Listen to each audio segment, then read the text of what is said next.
নমস্কার বন্ধুরা, আমি টুম্পাস কিচেনে আপনাদের সবাইকে স্বাগত। আবারও আমি চলে এসেছি নতুন একটি রান্নার রেসিপি নিয়ে। আজকে আমি আপনাদের সাথে শেয়ার করতে চলেছি দুধ পুলির রেসিপি। চলুন দেখে নেওয়া যাক। তো সবার প্রথমে আমি নারকেলটাকে কুড়িয়ে নেব। দেখো, আমি এখানে একটা নারকেল ছুলে এরকম ফাটিয়ে নিয়েছি। এখন এটাকে কুড়িয়ে নেব। দেখো বন্ধুরা, নারকেলটা আমার কোড়ানো হয়ে গেছে। এখন এটাকে পুর তৈরি করে নেব। পুরটা তৈরি করার জন্য আমি এরকম একটা ননস্টিকের ফ্রাই প্যান নিয়েছি। এখন এর ভিতরে আমি কোড়ানো নারকেলটাকে দিয়ে দেবো। এখানে আমি 200 গ্রাম পাটালি গুড় নিয়েছি। এখন এই পাটালি গুড়টাকে নারকেলের মধ্যে দিয়ে দেবো। এই গুড় আর নারকেলটাকে হাত দিয়ে ভালো করে মেখে নিতে হবে। দেখো বন্ধুরা, নারকেলটাকে আমি একটু মেখে নিয়েছি। এখন আমি গ্যাসটাকে ধরিয়ে দেবো। এই সময় কিন্তু গ্যাসের ফ্লেমটাকে লো করে রাখতে হবে, যতক্ষণ না গুড়টা গলে যাচ্ছে।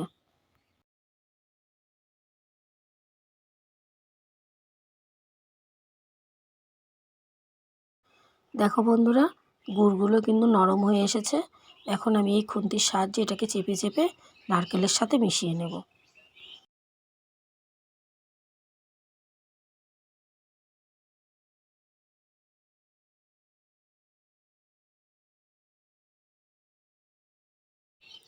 নারকেলের পুরটা বেশ মাখো মাখো হয়ে গেছে।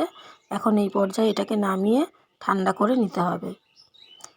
নারকেলটাকে বেশি পাক করে নেওয়া যাবে না, তাহলে পুরটা শক্ত হয়ে যাবে। পুলি পিঠেটা বানানোর জন্য আমি চালের গুঁড়িটাকে সেদ্ধ করে নেব। তার জন্য আমি ফ্রাইং প্যানের মধ্যে 1 গ্লাস জল দিয়ে তার মধ্যে হাফ চামচ লবণ দিয়ে জলটাকে ফুটিয়ে নেব। জলটা আমাদের ফুটে এসছে। এখন এর ভিতরে আমি চালের গুঁড়োটা দিয়ে দেবো। এখানে আমি 500 গ্রাম চালের গুঁড়ো নিয়েছি। এই ফুটন্ত গরম জলের ভিতরে চালের গুঁড়োটাকে দিয়ে খুন্তির সাহায্যে একটু ভালো করে মিশিয়ে নেব। দেখো, এই চালের গুঁড়োটা আমার খুব ভালো করে মেশানো হয়ে গেছে। এখন এটাকে আমি ঢাকা দিয়ে 10 মিনিট রেখে দেবো। তো দেখো, এখানে আমি একটা পাত্র নিয়ে নিয়েছি। এখন এই সেদ্ধ করা চালের গুঁড়োটাকে আমি এই পাত্রে নিয়ে খুব ভালো করে মেখে নেব।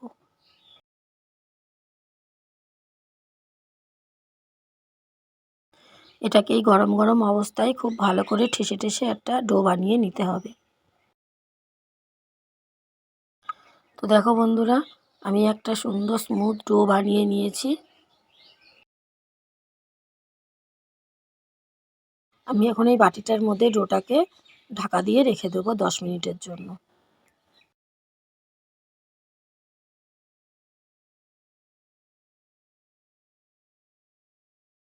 দেখো বন্ধুরা, 10 মিনিট পরে আমি চলে এসেছি।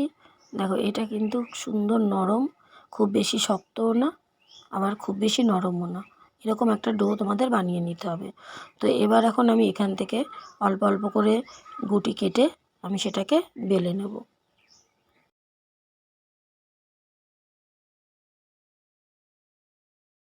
আমি এটাকে হাতের সাহায্যে খুব সুন্দর একটা গোল করে নিয়েছি। এখন এটাকে আমি চালের গুঁড়ি দিয়ে বেলে নেব।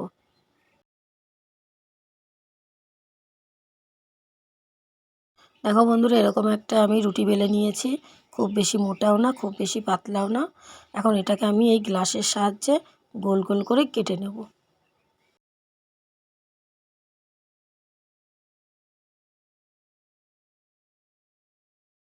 দেখো, আমি এরকম গোল গোল করে কেটে নিয়েছি। এখন এর ভিতর থেকে একটা নিয়ে এরকম 2 আঙ্গুলের মাঝখানে রেখে একটু ভাঁজ করে নিয়ে মাঝখানটায় পুরটাকে দিয়ে নিতে হবে। পুরটাকে দিয়ে এবার এরকম ভাঁজ করে 2 মুখ এক জায়গা করে খুব আস্তে আস্তে এটাকে চেপে চেপে জোড়া লাগিয়ে নিতে হবে। এই কাজটাকে কিন্তু খুবই আস্তে আস্তে করতে হবে, তা না হলে ফেটে যেতে পারে।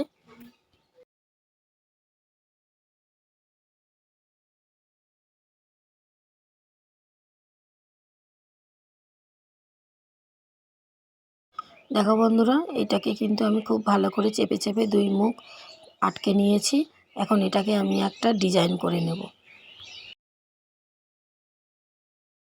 এই কর্নারটায় আমি এরকম চেপে এরকম মুড়িয়ে দেব। এক আঙুল দিয়ে চাপবো আর এক আঙুল দিয়ে এরকম ভাঁজ করে করে দেব। তাহলে দেখবে সুন্দর একটা ডিজাইন হয়ে গেছে।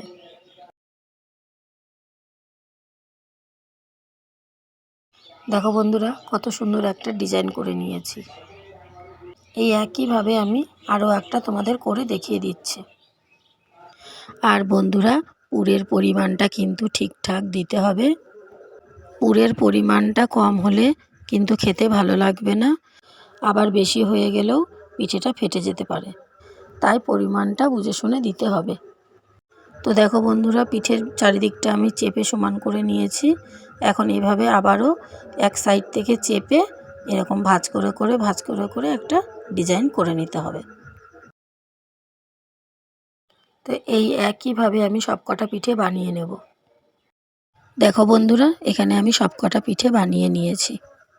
এদিকে গ্যাস ধরিয়ে আমি একটা কড়াই বসিয়ে নিয়েছি। এখন এর ভিতরে আমি দুধটাকে জাল করে নেব। দেখো, আমি এখানে আমুলের লিকুইড দুধটা নিয়েছি। এখানে আমি 1 লিটার দুধ দিয়ে দেব। আমুলের এই লিকুইড দুধটা কিন্তু অনেকটাই গাঢ় হয়, তাই এখানে 1 লিটার দুধে আমি আরও 1 লিটার জল দিয়ে দেবো।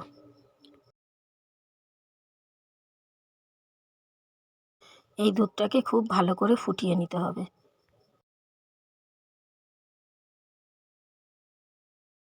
দুধটাকে ভালো করে ফুটিয়ে অনেকটা ঘন করে নিয়েছি। এখন গ্যাসের ফ্লেমটাকে লো করে দিয়ে এর ভিতরে মিষ্টির জন্য আমি পাটালি গুড় ব্যবহার করব। এখানে আমি 700 গ্রাম পাটালি গুড় নিয়েছি।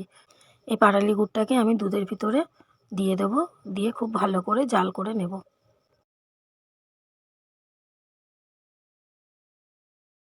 দেখো বন্ধুরা, দুধের ভিতরে গুড়টা দিয়ে আমি আরও কিছুক্ষণ জাল দিয়ে নিয়েছি। এখন আমি এই পিঠেগুলোকে এই ফুটন্ত দুধের ভিতরে দিয়ে দেব।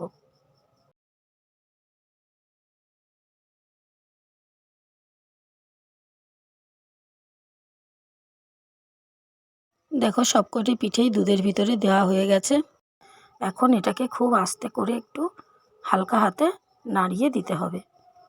এবার এই কুলি পিঠেগুলোকে ভালো করে দুধের মধ্যে সেদ্ধ করে নিতে হবে। তো বন্ধুরা, আজকের এই কুলি পিঠের রেসিপিটি আপনাদের কেমন লাগলো অবশ্যই কমেন্টে জানাবেন। ভালো লাগলে লাইক করবেন, বন্ধুদের সাথে শেয়ার করবেন।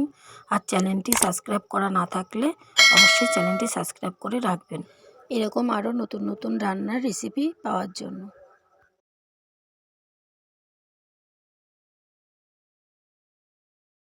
এই পিঠেগুলোকে কিন্তু মাঝে মধ্যেই আলতো হাতে নাড়াচাড়া করে নিতে হবে, তা না হলে নিচে লেগে যেতে পারে।